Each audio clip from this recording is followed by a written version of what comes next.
Tonight on CTV News at 5. Well, the individual defendants were found not guilty in this case. I think Hockey Canada and the hockey culture was found guilty. Hockey culture conversation. A high-profile trial sparks wider debate about player conduct. So we really believe if we start to encourage them now, that they'll be that much more advanced when they get to university. Supernova Summer Camp. High school students get hands-on experience solving real-world climate problems.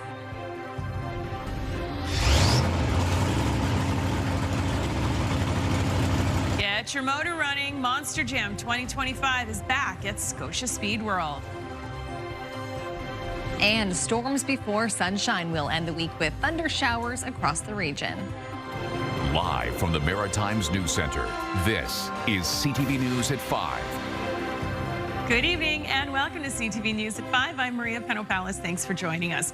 First at 5 tonight, hockey culture overhaul. Not guilty and free to go. That is what the judge had to say to 5 former junior hockey players who had been accused of sexual assault. As CTV's Jesse Thomas shows us, the high-profile case and verdict has launched an even bigger conversation about player conduct beyond the rink. Jesse. That's right, Maria. The high-profile trial is over, but the spotlight now shifts back to hockey culture and issues around elite players' behavior off the ice. It's a case the whole country has been following, and the conversation continues. All 5 former Junior Hockey Canada players accused of sexually assaulting a woman known as EM in a London, Ontario hotel room in 2018 were acquitted of all charges Thursday. The 5 players had pled not guilty at the start of the trial that began 8 weeks ago. The Ontario Superior Court judge found the complainant's testimony to be not reliable or credible. They say not guilty for a reason, and it doesn't necessarily say they're innocent, certainly of any bad conduct. And in fact, I think most people would say they did engage in bad conduct. Regardless of the verdict, the high-profile case sparked calls for changes to Canadian hockey culture and the institution that oversees the sport. I think that there is a reconciliation, justice, healing, accountability that needs to happen. And that's separate from a judicial process. Like, we put a lot of eggs into the basket of the courts. The CEO of the Halifax YWCA and Hockey Parents says while elite sports are hyper-focused on player performance, more focus is needed on character development and behavior off the ice. This case has forced a national conversation. To start talking about what's actually happening, and not just, having a session with players, but every coach, every parent has a responsibility. Though cleared in court, Hockey Canada and the NHL say the players remain under suspension. While the complainant may have lost the legal battle, McKay says the trial's impact is far from over. I'm sure it doesn't feel like that to EM or her supporters, but in one sense they did win because they raised the profile of the problem in a big way. People continue to talk about it. It's really an extension of the Me Too movement. And to McKay's point, while the courtroom chapter has now closed, the question around Canadian hockey culture and player conduct off the ice continues, and just what real change might look like in our winter national sport remains wide open, Maria. Oh, we'll be keeping an eye on that too. Thank you, Jesse. CTV's Jesse Thomas for us in the newsroom. All right, let's head over to the anchor desk now where Todd Battis is standing by with a look at the day's headlines. Good evening, Maria. Coming up at 6 o'clock, sentencing got underway today for a 16-year-old who pleaded guilty to fatally stabbing Ahmed Al-Marak at the Halifax shopping center. Court is hearing from a number of experts in this case. The Crown will not be seeking an adult sentence. We'll tell you why at 6 o'clock. A search is currently underway for a missing kayaker in the Shediac, New Brunswick area. According to family members, Luc Bourgeois went out in his kayak Thursday morning. He didn't come back. The Coast Guard and civilian volunteers are involved in the search. We will get an update from CTV's Derek Haggett. The annual Africville reunion is this weekend. Organizers and attendees looking forward to a much more joyous event this year after last year's event was marred by a shooting. The stage is set for a weekend of celebration at the historic African Nova Scotian community. We'll check it out in your newscast. Right now, let's go to Stephanie Seacos in the Weather Center. You are tracking some severe weather moving through. That's right, Todd. Throughout the day today, we've been seeing those showers and thunderstorms moving through much of New Brunswick and into Prince Edward Island as well. Many areas currently under a severe thunderstorm watch that extends into PEI and into parts of Nova Scotia. Colchester and Cumberland counties under this severe thunderstorm watch. And we could see these watches extend further into Nova Scotia as well as we head into the evening hours as the system continues pushing down to Nova Scotia. As we head into the evening, though, we will begin to see this system clearing out and lots of sunshine on tap for this weekend. In terms of those temperatures, not helping with those stormy conditions, sort of mixing in that hot air out there. At this hour, 24 degrees in Halifax, 22 in Fredericton, and 27 at this hour in Charlottetown. Still feeling very hot, though, when you factor in that humid XO. Those areas currently under that severe thunderstorm watch, still dealing with those very humid conditions, so certainly not helping there. In terms of winds, with this system, we could see winds gusting up to 90 kilometers per hour. Elsewhere, though, across much of the Maritimes, generally we've been seeing those winds on the variable side today between about 15 up to around 40 kilometers per hour, 50 in some areas. Wind gusts, though, not too extreme at this hour either. Again, still some more variable conditions. Now, tonight, we will begin to see those showers clearing out of the region. This will continue into the later hours. We should see the system clearing out just around midnight or shortly thereafter. And then into the weekend, though, very hot and sunny conditions across much of the Maritimes. We'll be seeing a very July weekend out there. And then as we head into Monday, we'll see even hotter temperatures with a mix of sun and cloud. I'll have more, though, on that severe thunderstorm watch coming up in just a little bit, Maria. Thank you, Stephanie. We'll hold you to that. Right now, though, it's time for our first break here on CTV News at 5. Still ahead, find out if you are the winner of passes to the Archie 4th Annual Celebrity Golf Tournament. We're also working on these stories. I'm Brianne Foley at Scotia Speedway, where Monster Jam is happening this weekend. We'll get all the details and a little test drive coming up tonight on CTV News at 5. We're out here on Halifax's waterfront collecting data with Supernova's Ocean Climate Innovation Program. 25 high school students are learning about climate change. Stay tuned. The PharmaChoice Golf Tournament, in support of Christmas Daddies, helps make Christmas better for many maritime children and families. To everyone who hit the green for this great cause, we thank you for your generosity. Welcome back. We are about to make someone very happy. CTV has teamed up with the world's oldest basketball project to bring you the Celebrate the Court contest. The prize package includes 2 tickets to the 4th annual Archie Celebrity Golf Tournament, 3 nights at the Algonquin Resort, a helicopter flight, tickets to the world's oldest basketball court open house, and so much more. Are you ready for it? The winner is Susan Crowell from Bedford, Nova Scotia. Congratulations to you, Susan, and thank you to everyone who took part. On to our next story now. Monster Jam 2025 is back in Nova Scotia, revving engines for fans and families this weekend at Scotia Speed World. CTV's Brianne Foley jumps into the driver's seat to show us these mega trucks are for everyone.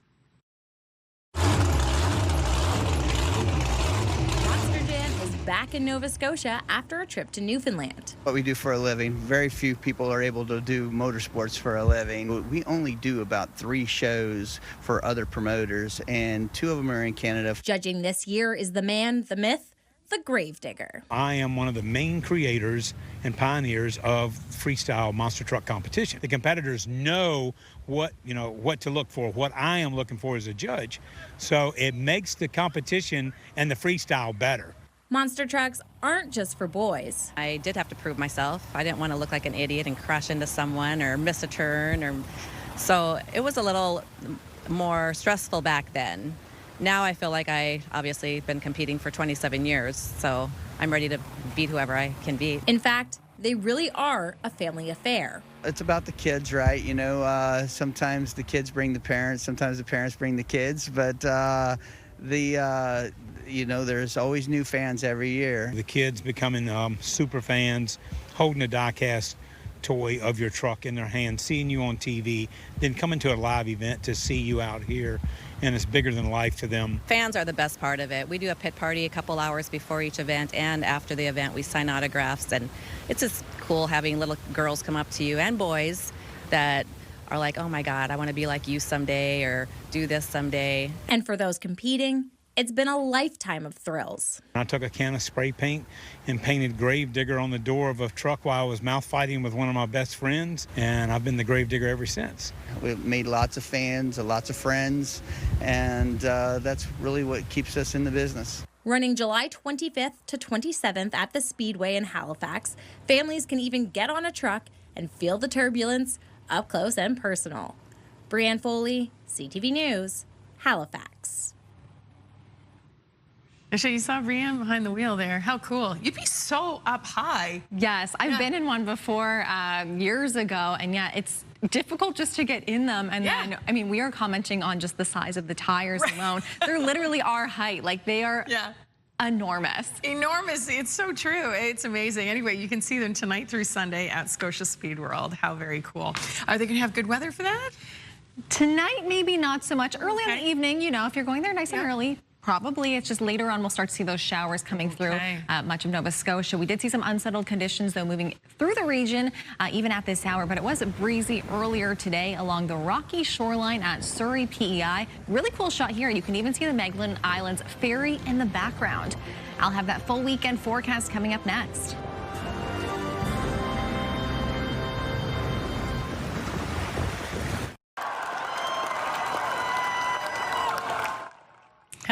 The Special Olympics Nova Scotia Provincial Summer Games kicked off in Antigonish last night. Hundreds of fans and athletes packed into the Keating Centre to take part in the opening ceremonies, as you just saw there. Nearly 1,000 athletes and coaches are participating in sports like soccer, basketball, gymnastics, track and field, seen here, and so much more. The winners will head to the Special Olympics National Games in Medicine Hat, Alberta next summer.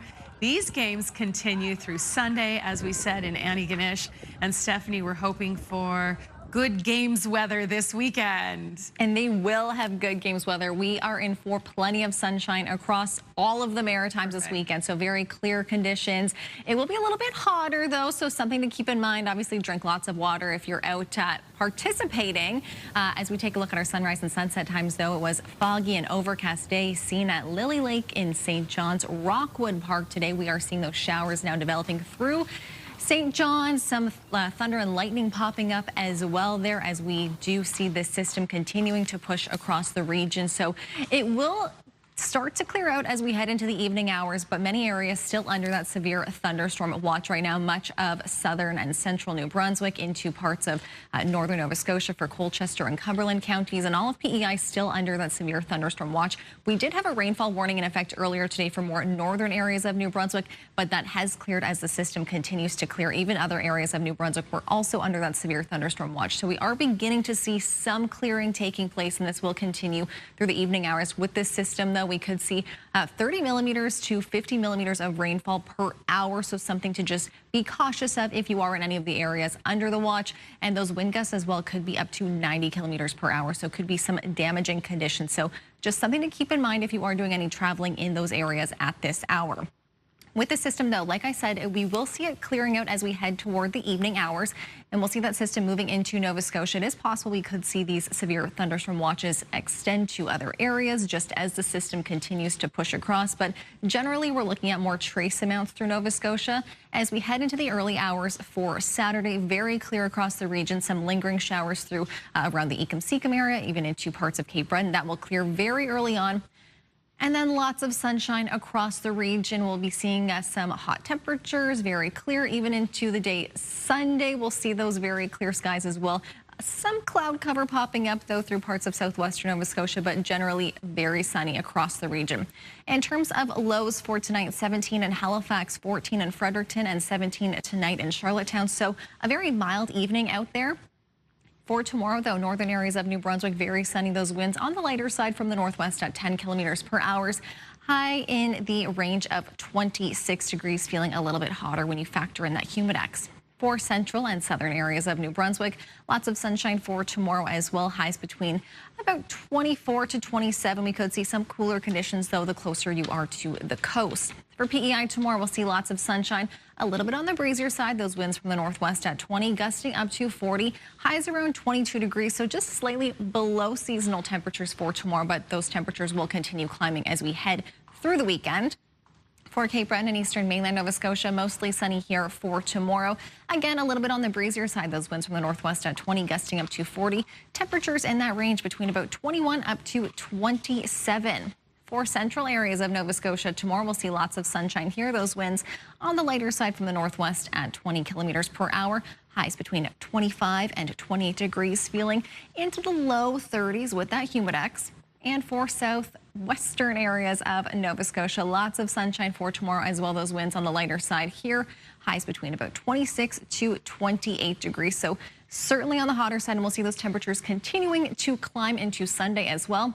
That's a look at the forecast. Now we'll take a look at tonight's weather watcher, and that is 6-year-old Lake Lynn Dawn Chisholm from Annapolis County, Nova Scotia. And she has sent us a drawing of playing with her friends on a sunny spring day with lots of very expressive clouds there. Great job. Thank you so much for sending that in, Lake Lynn.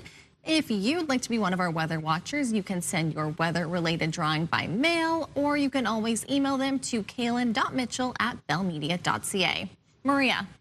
Thank you, Stephanie. So Nova Scotia teens participated in Dalhousie's Supernova program this week. CTV's Paul DeWitt shows us students put their new climate knowledge to the test on the Halifax waterfront. Oh, bring it in, I got a thing for this is the problem here. I'm Jarman Lee. I'm the lead program coordinator here at Supernova. And today we and 25 of our high school students are at the Ocean Climate Innovation program.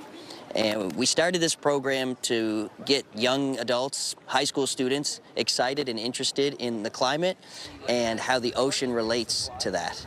So what they're doing is, the ocean is a big indicator of climate change. So they've actually all developed programs for their own sensors that they are driving into the harbor right now to see the difference between historical harbor data and current harbor data. How far back are we going? So they are specifically doing dissolved oxygen to see if fish have enough oxygen to breathe. They are doing the salinity because as climate changes or temperature changes, you can have saltier waters, which is inhospitable to plants. They are doing the acidity of the water, the oxygen reduction potential, which is essentially how the ocean cleans itself. So why high school students are involved is, as they develop into their university careers, we want to make sure that they take the opportunities in high school to take the relevant coursework. It's been a really interesting way to kind of take all of that knowledge that we've learned and wrap it into one project that we can test and see the results of. A lot of the people here probably are going to use this as a really good experience because we got to go to a lot of places. We got to tour multiple parts of the Dow building in the engineering section, and we got to talk to a lot of people about their projects and stuff. For me, it was just a lot of really interesting information, but for the people who are planning to go into these fields or even come to Dow, it was probably a really good foot in the door. Young people are the lifeblood of the future, so we really believe if we start to encourage them now, that they'll be that much more advanced when they get to university and potentially study it and develop the next generation of innovation. Bright minds of the future. Thanks, you guys. All right, time for a break here on CTV News at 5, but don't go anywhere. We'll be right back. Mornings with Aaron and Peter. Have you ever walked into a public washroom and thought, this is nice? Where was it Monday at 6? And we've been to see Mamma Mia at Neptune Theater. We'll tell you what to expect Monday morning. Some familiar Halifax-based Navy ships will sail into the sunset this fall. The Royal Canadian Navy says 8 of its 12 Kingston-class vessels will be retired from service with full ceremonies. The ships were all built in the 1990s and are being replaced with newer models. Paying off ceremonies will be held in Halifax this fall for HMCS Shawinigan, Summerside, Goose Bay, Glace Bay, and Kingston. Ceremonies will be held in BC for 3 others. The Navy's 4 remaining operational Kingston-class vessels, HMCS Moncton, Yellowknife, Edmonton, and Nanaimo, will operate out of Halifax. They will be retired over the next 3 years. Stephanie, they say 1990. That doesn't seem so long ago, but if you think about it, that's about 35 years ago. That's hard to believe. Oh, time flies, huh? Oh, my goodness. So we'll definitely be paying attention to the paying off ceremonies as they approach, indeed. Yes, and at least it looks like they had some good weather then. That's right, yeah, but that's something that we are dealing with right now. You've got some active weather to tell us about. Yes, I just wanted to provide an update on the severe thunderstorm watch that we've been dealing with across much of the region today. Still under that severe thunderstorm watch for much of southern areas of New Brunswick. Still the entirety of Prince Edward Island also dealing with this as well, and into those northern areas of Nova Scotia, Colchester and Cumberland counties. With this system, we could be seeing some significant downpours just as it's moving through.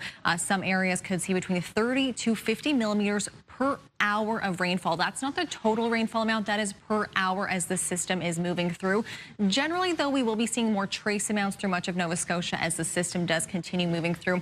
And we will be seeing that clearing taking place. We've already begun to see the clearing taking place through more northern areas of New Brunswick. That is where we saw that rainfall warning in effect earlier today.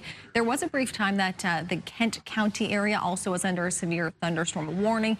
That has also since cleared. So again, as the system continues to move, it's just something to keep an eye on if you are doing any traveling this evening. We'll see still some clearer conditions, though, through parts of Nova Scotia early on this evening. It's closer toward midnight that we'll see the system begin to pop up here. And then it will be fairly short-lived before clearing out, though, through the overnight hours. So with that, we'll still be seeing those showers taking place for many areas. Again, with this system, there is that risk of thunderstorms and thunder showers. So just something to keep in mind. Of course, if thunder roars, go indoors. Something just to be mindful of if you are spending any time outside this evening. We'll see that low in Halifax, 17 degrees, 14 in Fredericton, and 17 in Charlottetown. So still very mild conditions as well. So certainly not helping with those more stormier conditions. As we head into the day tomorrow, though, we'll be seeing the system clear out. And I know it has been very dry across the region as well. So while the system is short-lived and then we do have some hotter weather on the way, still a chance of some showers, though, into next week. And I'll have more on that coming up in the next half hour. Thank you very much, Stephanie. Of course, we'll see you and Todd at 6 o'clock on CTV News at 6, and you'll have the latest on what's going on out there. If you're looking for something to do this weekend, of course, Monster Truck Jam 2025 happening at Scotia Speed World tonight through Sunday, and the Special Olympics. And Annie Ganesh, we want to thank them for letting us come out and feature some of their wonderful athletes. Again, that is happening in Annie Ganesh right now, right through to Sunday. I'm off next week. Katie Kelly is in for me. Have a wonderful weekend. Good night.